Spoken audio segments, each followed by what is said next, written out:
प्रधानमंत्री नरेंद्र मोदी अद्य नेतृवर्य सुभाषचंद्र बसोः जन्मदिवसस्य अवसरे परमवीरचक्रविजेतॄणां नामधेयेन अंडमान निकोबार द्वीपसमूह सम्बद्धानां 21 द्वीपानां नामकरणं करिष्यति। नेतृवर्यीय स्मारकस्य अपि प्रधानमन्त्रिणा करिष्यते अनावरणम्।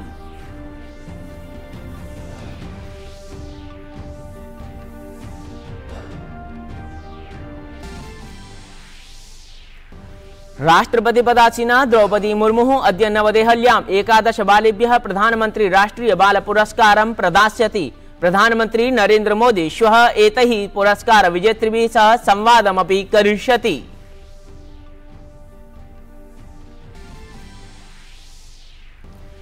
अद्य गुजरातस्य गांधीनगरे वाणिज्य 20 इत्यस्य समुपवेशनस्य औपचारिकम् अस्ति उद्घाटनम्। G20 इत्यस्य समूहस्य सार्धैकशततः अपि अधिकाः प्रतिनिधयः अत्र भागं गृह्णीयुः। सभायां नीतिगताः अभ्यर्थनाः सज्जीकृताः भवेयुः। कलवरी इत्यस्याः श्रेण्याः पञ्चमं जलावगाहनमयम् INS वागीर इत्याख्यं यानम् अद्य भारतीय नौसेनायां प्रवेशं प्राप्स्यति। अल्पतमसमये निर्मितम् एतद् विशेषयानम् अनेकैः उन्नतसौविध्यैः सुसज्जम् अस्ति। यूक्रेन देशं प्रति लेपर्ड टैंक इत्येतद् योद्धृवाहनस्य प्रेषणविषये जर्मनी देशः अवदत् यत् पोलैंड देशस्य अनुरोधात् परम् एतद् दातुं वयं सज्जाः अभवन्। यद्यपि जर्मनी देशः यूक्रेन देशसम्बद्धस्य आपीडस्य प्रतिरोधं कृतवान्। हॉकी विश्वकप प्रतियोगितायां भारतस्य स्वप्नः भग्नः। ह्यः न्यूजीलैंड दलेन पराजितं जातं। भारतीय दलं प्रतियोगितातः अपि बहिर्भूतम्।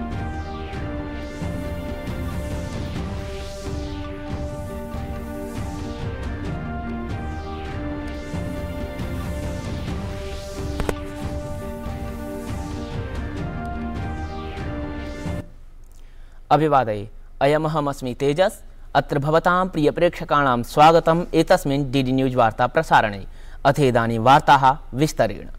पराक्रम दिवसस्य अवसरे अद्य प्रधानमंत्री नरेंद्र मोदी अंडमान निकोबार द्वीपगते नामकरण समारोहे 11 वादने दृश्य श्रव्य तंत्रीय समुपवेशनद्वारा भागं गृह्णाति। असौ केन्द्रशासित प्रदेशस्य अंडमान निकोबार द्वीपसमूहस्य 21 बृहत्तमानां साम्प्रतं यावदेतेषां नामरहितानां द्वीपानां नामकरणं स्वातन्त्र्यस्य अमृतकाले परमवीरचक्रेण सम्मानितान् वीरसैनिकान् प्रति श्रद्धाञ्जलिरूपेण परमवीरचक्रविजेतॄणां नामधेयेन कृतमस्ति।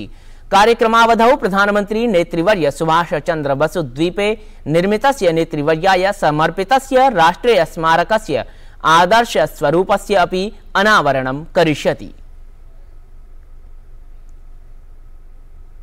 राष्ट्रपति पदासीना द्रौपदी मुर्मु अद्य नवदेहल्यां 11 बालकेभ्यः प्रधानमंत्री राष्ट्रीय बाल पुरस्कारं प्रदास्यति। प्रधानमंत्री नरेंद्र मोदी एभिः पुरस्कार विजेतृभिः 24 दिनांके अर्थात् श्वः संवादं करिष्यति। अयं पुरस्कारः 5 वर्षात् 18 वयोवर्षीय बालेभ्यः 6 श्रेणीषु उत्कृष्ट प्रदर्शनाय प्रदीयते। आसु श्रेणीषु कला, संस्कृति, साहस, नवाचार, शिक्षा, समाजसेवा, क्रीडाः सम्मिलिताः सन्ति। प्रत्येकं विजेता पदकं 1 लक्ष रूप्यकात्मक राशिं प्रमाणपत्रं च प्राप्स्यन्ति। गुजरातस्य गांधीनगरे बिजनेस 20 इत्यस्य समुपवेशनस्य अद्य औपचारिकोद्घाटनम् अस्ति। त्रिदिवसात्मक समुपवेशने जलवायु परिवर्तन, नवाचार, वैश्विकांकिक सहयोग, वैश्विक मूल्य श्रृंखलासु चर्चाः भविष्यन्ति। उपवेशनस्य विषयः रेज इति अस्ति, यस्यार्थो वर्तते दायित्वपूर्णः, त्वरितः, नवोन्मेषी, सतत निष्पक्ष व्यापारश्च इति। G20 समवाय देशानां सार्धैक-50 अधिकाः प्रतिनिधयः उपवेशने सम्मिलिताः भवन्ति। केन्द्रीय गृह सहकारिता मंत्री अमित शाहः अंडमान निकोबार द्वीप समूहस्य यात्रायाम् अस्ति। अद्य तत्र नेतृवर्य सुभाषचंद्र बसोः जन्मदिवसस्य आयोजनेषु गृहमंत्री भागं गृह्णीयात्। गृहमन्त्रालयो नेतृवर्यीय जन्मदिवसस्य आयोजने इवेंट वीक इत्याख्यस्य कार्यक्रमस्य आयोजनमपि कुर्वन् अस्ति। एतस्मिन् अवसरे प्रधानमंत्री मोदी दृश्य श्रव्य तंत्रीय समुपवेशन द्वारा परमवीर चक्र विजेत्री नामधेयेन 21 द्वीपानां नामकरणं करिष्यति। कलवारी इति श्रेणी संयुतं जलावगाहनमयम् INS वागीर इति पंचमं यानम् अद्य भारतीय नौसेनायां योज्यति। इदं यानं मुम्बई नगरस्य माजागोन डॉक शिपबिल्डर्स लिमिटेड इत्यनेन निर्मितमस्ति। एतावता भारते निर्मितेषु सर्वेषु एतेषु यानेषु निर्माणक्रमे वागीर इत्यनेन न्यूनतमः समयः गृहीतः।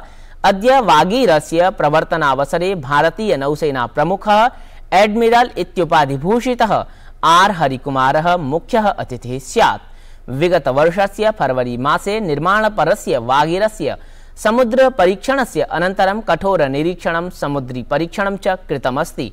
कलवारी वर्गस्य 4 जलावगाहनमयानि यानानि पूर्वमेव भारतीय नौसेनायां योजितानि सन्ति। भाजपादलस्य राष्ट्रीयाध्यक्षः JP नड्डा अद्य जयपुरं गमिष्यति। असौ अद्य भाजपा प्रदेश कार्य समितेः समुपवेशनस्य समापनसत्रं प्रायः 5 वादने सायं संबोधयिष्यति। राजस्थाने निर्वाचनात्मक वर्षारम्भेन सहैव भाजपा दलं कार्यव्यापृतम् अभवत्। एतस्मिन् क्रमे ह्यः प्रदेश कार्यालये पदाधिकारिणां समीक्षा समुपवेशनम् अभवत्। एतत्काले उपवेशने प्रदेशाध्यक्षः डॉ सतीश पूनिया, प्रदेश सहप्रभारी विजया रहाटकरः, प्रदेश संगठन महामंत्री चंद्रशेखरश्च उपस्थितः अभवत्। गणतंत्र दिवस पथ संचलनस्य पूर्ण परिवेशात्मकाभ्यासः अद्य नवदेहल्यां कर्तव्यपथि सम्पद्यते। देहल्यारक्षिणः संचलनस्य सुचारुतया संचालनाय व्यापक यातायात व्यवस्थाम् अकुर्वन्। पथ संचलनं प्रातः 10:30 वादनात् विजय चतुष्पथात् आरभ्य आरक्तदुर्ग प्राचीरं वर्तते। देहल्यारक्षिणः यातायात परामर्शे आह यत् आसंचालन समाप्तिं कर्तव्यपथा विजय चतुष्पथम् आरभ्य इंडिया गेट इति यावत् नास्ति किंचिदपि गमनागमनम्। अभ्यासकाले सर्वाणि मेट्रोयान संस्थात्राणि अनावृतानि सन्ति, किन्तु केन्द्रीय सचिवालयोद्योग भवन इत्येते मेट्रोयान संस्थात्रयोः आद् 12 वादनं नास्ति कस्म अपि प्रवेश निर्गमनयोर अनुमतिः। देशस्य स्वातन्त्र्ये सर्वाधिकं योगं दत्तवत्सु वीरेषु अन्यतमः नेतृवर्य सुभाष चंद्र बसुः स्वातन्त्र्यानन्तरं यावन्तम् अपि सम्मानमर्हति स्म तावन्तं न प्राप्नोत्। 14,200 वर्षात् पश्चात् मोदी प्रशासनेन अनेके बृहन्तः पदाक्षेपाः विहिताः, यैर्नूतन वंशक्रमः स्वातन्त्र्यनायकानां बलिदानम् इतोपि अधिकं ज्ञातुं शक्नुयात्। विगताष्टवर्षेषु प्रधानमंत्री न केवलं नेतृवर्यीय रिक्तजातस्य रक्षणाय कार्यं कृतवान्, अपितु तदीय विचारान् अपि नूतन वंशक्रमं प्रति आधिक्येन प्रापितवान्। प्रधानमन्त्रिणा उक्तं यत् स्वातन्त्र्य संघर्षे लक्षशः देशवासिनां तपोः अन्तर्भूतं, परन्तु तेषाम् इतिहासपरां कीर्तिमपि सीमितां कर्तुं प्रयत्नाः अभवन्। तावत् 19,200 वर्षस्य जनवरी मासस्य 23 दिनाङ्के प्रधानमन्त्रिणा देहल्याः रुक्तदुर्गे नेतृवर्याय समर्पितस्य संग्रहालयस्य उद्घाटनं कृतमासीत्। वस्तुतः नेतृवर्यस्य जन्मदिवसमेव पराक्रम दिवस नाम्ना आयोजयितुं निर्णयोऽभवत्। नेतृवर्यस्य सपादैकशततमं जन्मदिवसमाश्रित्य वर्षपर्यन्तं स्मरणाञ्जलिरूपाः कार्यक्रमाः आयोजयितुमपि निर्णयः जातः। प्रधानमन्त्रिणा उक्तं यत् नेतृवर्यः सुभाष चंद्र यत्किमपि कर्तुं निश्चिनोति स्म तत्कर्मतः न कश्चिदपि तदीय निवारणं शक्यं भवति स्म। अद्यतन वंशक्रमे नेतृवर्य सुभाष चंद्रस्य दृढविचारान् प्रसारयितुम् अखिल देशतः 80 बालकाः चिताः सन्ति, येभ्यो नेतृवर्यस्य सम्मानार्थं संसदः केन्द्रीय सभागारे श्रद्धांजलि समारोहे प्रतिभागं कर्तुं स्वावसरः प्रदीयमानः अस्ति।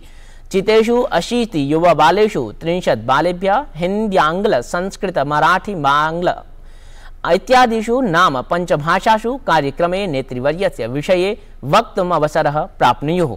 कार्यक्रमस्य अनन्तरं विशेष मध्याह्नभोजनक्रमोऽपि स्यात्। प्रधानमन्त्रिणा तावत् अद्य सायं 5 वादने स्वनिवासस्थाने अपि एते 80 प्रतिभागिनः आमन्त्रिताः सन्ति। दुर्भाग्य रहा कि आजादी के बाद देश की संस्कृति और संस्कारों के साथ ही अनेक महान व्यक्तित्वों के योगदान को मिटाने का काम किया है। स्वाधीनता संग्राम में लाखों लाख देशवासियों की तपस्या शामिल थी, लेकिन उनके इतिहास को भी सीमित करने की कोशिश की। लेकिन आज आजादी के दशकों बाद देश उन गलतियों को डंके की चोट पर सुधार रहा है, ठीक कर रहा है। भारतीय निर्वाचन आयोगः अद्य नवदेहल्यां प्रौद्योगिक्याः उपयोगस्य निर्वाचनस्य च शुचिता इत्याख्यं द्वितीयम् अन्ताराष्ट्रिय सम्मेलनम् आयोजयति। निर्वाचन आयोगेन 21-2000 वर्षस्य डिसेम्बर मासे एतस्मिन् विषये प्रथमं सम्मेलनं कृतमासीत्। तावदस्य द्विदिवसीयस्य द्वितीयस्य अन्ताराष्ट्रिय सम्मेलनस्य उद्घाटनं मुख्य निर्वाचन आयुक्तः राजीव कुमारः करिष्यति। सम्मेलने Angola, Argentina, Australia, Croatia, Indonesia, Mauritius, Nepal, Philippines, Suriname इत्यादीनां 17 देशानां 43 प्रतिनिधयः भागं गृह्णीयुः। जर्मनी देशस्य विदेशमन्त्री पदासीना एनालेना बायरबॉक इत्येतया यूक्रेन देशं प्रति लेपर्ड टैंक प्रेषणं विषये उक्तं यत् यदि पोलैंड देशः यूक्रेन देशं प्रति एतद् योद्धयानं प्रेषयितुं सज्जः अस्ति तर्हि जर्मनी देशः तद् न स्थगयिष्यति। तथापि पोलैंड देशात् एतावता तादृशी याचना न आगता इति सा अवदत्। पूर्वं जर्मनी देशः एतानि योद्धयानानि यूक्रेन देशं प्रेषयितुं सज्जः नासीत्। तथा च जर्मनी देशः अन्येभ्यः नाटो देशेभ्यः अपि एतानि प्रेषयितुम् अनुमतिं न दत्तवान् आसीत्। खेलवार्तासु ओडिशायाम् आयोज्यमानायां FIH हॉकी विश्व चषक स्पर्धायां न्यूजीलैंड दलम् उपान्त्यचक्रे प्राविशत्। रविवासरे रात्रौ रोमाञ्चकर द्वन्द्वे न्यूजीलैंड दलं भारत दलं निर्णायक चक्रे 4 गोलकाङ्कं विरुध्य 5 गोलकाङ्कैः पराजयत्। निश्चितावधौ उभेपि दले समं गोलकाङ्कत्रयं समर्ज्य आस्ताम्। अनेन पराजयेन सहैव भारतं स्पर्धातः बहिर्भूतम्।